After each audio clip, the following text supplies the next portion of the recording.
ciidanka booliska gobolka Togdheer ayaa caawa xilli dambe soo bandhigay khamri tiro badan oo ciidanka booliska gobolka Togdheer ku soo qabteen tuulo hoos timaada gobolkaasi Togdheer halkan oo ah saldhigga dhexe magaalada Burco ee xarunta gobolka Togdheer ayaa waxay ciidanka booliska gobolka Togdheer soo gaarsiiyeen 450 dhalo oo khamriya iyo sidoo kale 3 eedeysane oo lagu soo qabtay khamrigani waxaana heegan buuxa ku sii jiray oo sugayay khamrigani la soo qabtay taliye ku xigeenka ciidanka booliska gobolka Togdheer gaashaanle dhexe Yuusuf Shire iyo sidoo kale taliyaha howlgelinta gobolka Togdheer Maxamed Salaxan iyo sidoo kale taliyaha saldhigga dhexe iyo ciidamada kala duwan ee ka howlgala gobolkani Togdheer waxaana ugu horeyntiinba ka warbixiyay khamrigani la soo qabtay taliye ku xigeenka ciidanka booliska gobolka Togdheer gaashaanle dhexe Yuusuf Shire iyo sidoo kale taliyaha howlgelinta gaashaanle Salaxan oo ay bishu tahay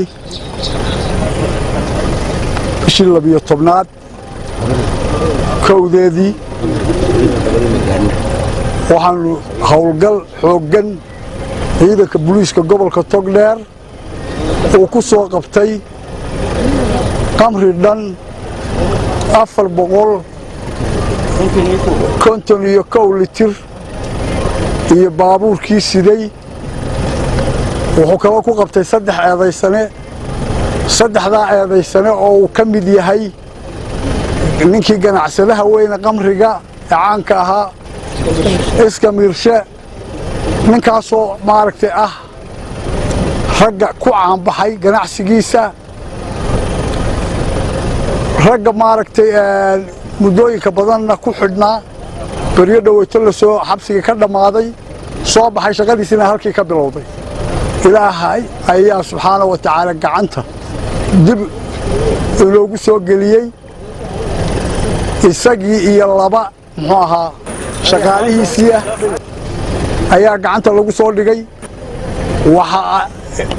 arintaas ku sii mudan booliska gobolka Togdheer taliyaha masalaha gorod masalaha qabri gorod oo muxuu ahaa mahad dhagayar oo kamid yahay taliye ka yahay iyo dhammaan cidii u gurmatay oo kamid ahaa ciidanka bulmadka oo kamid ahaa ciidanka waraabeeye oo kamid ahaa saldhigga dhexe dhammaan waxa ammaan mudan ciidankaas oo howlgal adag ku guuleystay kuna qabtay waxaan codsanaynaa in si degdeg ah loo xukumo si degdegana loo dhaafiyo gobolka oo loo fogeeyo waxaanu haynaa khamri ay tiradiisu dhan tahay 451 wax jajabay oo waliba jira oo gaariga dhexdiisa ku jajabay khamriga isaga waxa laga soo qabtay xangeeyada ayaa laga soo qabtay gaarigaas qof uu soo jiiray waliba in odaybuu soo jiiray waxa ka howlgalay ciidanka degmada qabri gorod waxa kale oo ku lamaaneeyay oo lagu xoojiyay ciidanka saldhigga dhexe waxaanu hadda ku tirinaynaa khamrigii oo isku dhan tiradiisuna ay tahay 451 waa 7 kartoon oo xidhan 25 iyo inta kale daadsan tahay furan